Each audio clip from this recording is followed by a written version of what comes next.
Hey everyone, Tankenstein here. In this video, I'll be reviewing the T28, of which is a currently Tier 4 6.3 BR premium tank destroyer in the US Ground Forces tech tree and costs 7,480 Golden Eagles. In this video, I'll be reviewing everything that you need to know about this TD, including its stats, how it plays, I'll go over its strengths and weaknesses, I'll give some scores in several key areas, and then I'll give my final recommendation and if I feel that this vehicle is worth purchasing or not. With that said, if you like this kind of video, please consider subscribing, as that always means the world to me. But with that being said, let's get into the video. Now, to start, I'll place its stat card here on the side of the screen. Things to note are its armor thickness, top speed, and armor pen. Now, for how it plays. The T28 is, quite simply, incredibly slow, but has excellent armor at the front and a fantastic cannon to boot. It is a vehicle of extremes and, as such, will oftentimes be able to wipe the battlefield clear of enemies, though only if a small vehicle doesn't simply outflank it and shoot it in the side, or if the T28 can even reach the battlefield before the match is over in the first place. Sitting at a max speed of only 12.8 kilometers per hour, the T28 is quite literally so slow that you may not make it to the battle till either team has secured a strong lead over the other. This is important because it means that your fate may be sealed from the moment that you decide to play the T28, as enemies could have flanking positions already set up where they can simply shoot through your relatively thin 50mm thick of side armor, or the enemy team may have been beaten back so bad that they've all left, and you end up with few or no points. Additionally, this almost kind of forces you to play the T28 first in your lineup before any other vehicle. These are legitimate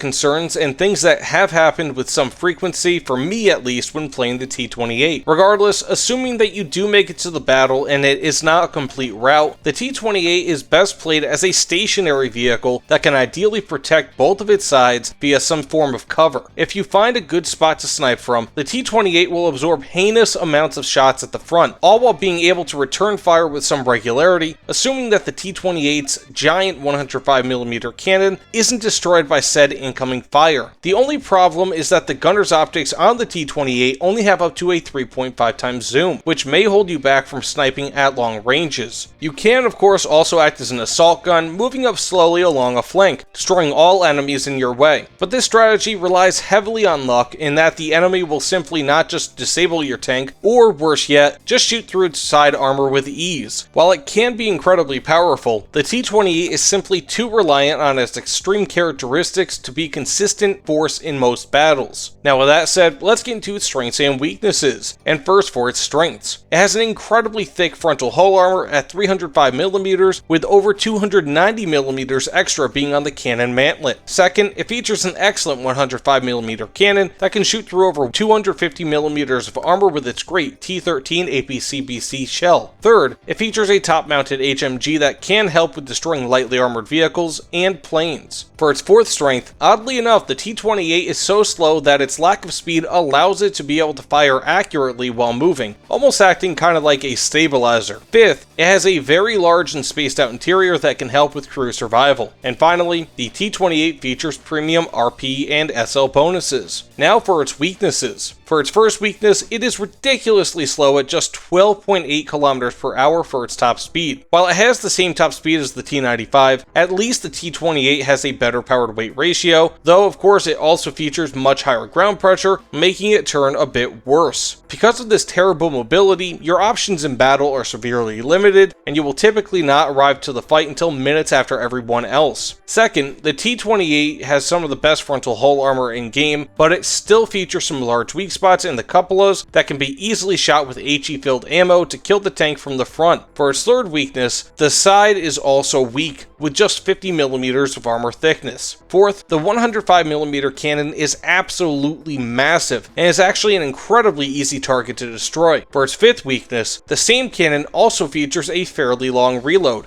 that can be as high as 20 seconds with an untrained crew. Sixth, if a track is destroyed, you may as well be dead, as most enemies can and simply will go up to you and shoot you from the side. For its seventh weakness, skilled CAS players can drop any bomb on you and kill you, as you will not be able to run out of the way. Beyond this, while the armor in front is fantastic, newer ammo types such as Heat FS and even APDS can typically pen right through it. And finally, despite its size, the T28 only has a 4-man crew, which does limit limit its survivability just a touch. Now with that said, how I score this vehicle. For armament, I give it an 8 out of 10. The 105mm T5E1 cannon is incredibly powerful, with over 250mm of armor pen with its excellent T13 shell, as well as around 180 grams of explosive filler equivalent and fairly good accuracy. Where the armament on this beast fails, however, is with its long, though not terribly long, reload of up to 20 seconds. This of course can be brought down to 15.4 seconds, which is not abysmal but is still slower than most tanks at this BR. The other failure is its mediocre gun traverse, as it has no turret, and thus the T28 must pivot every single time that you need to adjust your shot beyond what is more or less directly in front of you. Otherwise, the T28 has one of the most powerful armaments at its BR, and would be given a much higher score if not for the aforementioned weaknesses in this section. Now for mobility, as one might expect, I give the T28 a 1.25 out of 10. The T28 is the slowest vehicle in Warthunder, though the T95 is just as slow in terms of top speed and has a lower power to weight ratio, thus the T95, if I was rating it, would be a 1 out of 10. Regardless, this means that you will likely get to the battle minutes after it starts, with everyone in their entrenched positions already. This may make it difficult to survive, as people could easily have started flanking maneuvers without you even knowing. This incredibly low top speed, as well as the size, also opens up the major risk of air attack, as the T28 simply cannot outrun bombs. Essentially, there isn't much to say about this vehicle, except that the T28 is slower than the likes of the Mouse, Black Prince, E100, and other infamously slow tanks. Now for survivability, I give it an 8 out of 10 if you play it right, though a 4 out of 10 if you don't play it right, or if you have to fight a lot of heat FS. This is a tricky one, as the T28 has well over 300mm of armor at the front, which is enough to stop nearly all enemy shells at its BR and lower. Unfortunately, for savvy players, the two huge cupolas on top of the tank offer an easy shot for HE-filled shells to hit and kill crewed members. Just as bad, when in an up tier, most heat FS shells can easily pen the front of the T28, making its armor essentially worthless. Even still, if you're using the T28 for whatever reason as a flanker, a shot to the side of it could easily kill you, even by a low BR AMX-13 FL11. But in a weird way, it's almost kind of a good thing that the T28 is too slow to allow for this type of self-destructive gameplay, meaning that you shouldn't typically be flanked, as the T28 is almost always behind friendly lines. Finally, heat FS is typically only a concern in up tiers, as with few exceptions, heat FS doesn't really get seen in vehicles at and below 6.7 or even 7.0 BR, at least not sufficiently powerful heat FS. Now overall, I give it a 5.5 out of 10. In the right situations, the T28 can be the most powerful tank on the battlefield, with an armament that can destroy anything that it fights, and armor that can protect against anything that hits it. The biggest problem, however, is that the T28 is so slow that it will make it so that these incredible strengths won't be used often, at least in large part. It is simply too slow to reliably get to battlefield hotspots, which means that it won't often be a high-scoring vehicle, as most enemies will simply just evade you, either on purpose or otherwise. If this vehicle was even 5 km per hour faster, it would be a huge improvement, but as of right now, the T28 is great when it sees an enemy, but those occasions are more rare with this vehicle than with nearly every other ground vehicle in Warthunder. When it gets into a down tier match and it actually fights enemies, this thing could easily be a 6.75 or above, but when it's in an up tier or when there are enemies that are flanking you, this thing is like a 2.5 out of 10. It is a wildly extreme vehicle. Now with all that said, let's get into my final recommendation. Simply put, I don't think that the T28 is a bad vehicle, especially considering its excellent armor and cannon, but it is extremely unbalanced with the lowest speed in Warthunder, though of course, as I mentioned before, the T95 has the same speed and a lower power to weight ratio, meaning that it will reach speed even slower. Regardless, the current 7,480 Golden Eagle price of the T28 gives me pause when giving any sort of recommendation for it, especially as the higher tier M46 Tiger sells for the same amount of GE, while being able to research through rank 6 in the US ground tech tree without RP penalty. This means that, just on a cost basis, the T28 is a less worthwhile purchase than the M46 Tiger, as it cannot research nearly as many vehicles as, again, the M46 Tiger. Further, even in comparison to the same tier Super Hellcat, the T28 costs 1,390 Golden Eagles more, while having no tier advantage over it. In short, the T28 can be a great addition to your lineup, especially if you work well with its extreme strengths and weaknesses, but there are simply more worthwhile worthwhile vehicles out there that cost the same or even less than the T28. So because of this, I would advise to save money and simply not even get the T28, or if you want, maybe even purchase the Super Hellcat instead, which I will be doing a review on in the future, or purchase the M46 Tiger and be able to research far more vehicles. The T28 is, in my opinion, a vehicle to consider purchasing when on discount only, as it is too niche and too expensive to be worth the large amount of GE that it currently costs, especially considering its huge weaknesses and its currently rank 4. But with all that being said, thank you all so much for watching. Please consider liking, commenting, subscribing. I want to hear what your thoughts are on this video, as well as the T28, because this is such an extreme vehicle that it will definitely have a lot of fans and also a lot of detractors. So again, thank you all so much, and I'll see you all on the other side. Take care, everyone.